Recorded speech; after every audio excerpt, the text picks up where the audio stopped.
এই ভিডিওতে আমরা শিখব বর্ণ ও ধ্বনির মধ্যে পার্থক্য। ঠিক আছে, চলে আছি মূল পাড়ায়।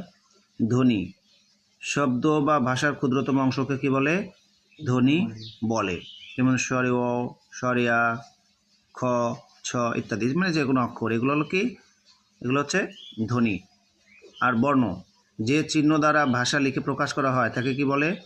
বর্ণ বলে। বর্ণ তো অনেক রয়েছে, যে কোনো বর্ণ তোমরা লিখে দিবে। এখন এই যে ধ্বনি ও বর্ণের মধ্যে পার্থক্য আছে কিনা বলো? ধ্বনি ও বর্ণের মধ্যে কিন্তু পার্থক্য আছে। প্রথমে আমরা ধ্বনি লিখব, এই সাইডে লিখব বর্ণ। আমি এখন দেখাই দেই। 1 নম্বর, 2 নম্বর, 3 নম্বর করছে, এখানে একদম 1 2 3 করছে। তাহলে বর্ণের উচ্চারিত রূপ হলো ধ্বনি, বর্ণের উচ্চারিত রূপ হলো ধ্বনি, আর ধ্বনির লিখিত রূপ হলো বর্ণ। ধ্বনি শ্রুতিগ্রাহ্য, বর্ণ দৃষ্টিগ্রাহ্য। এটা শুধু শোনা যাবে, বাট এটা দেখা যায়।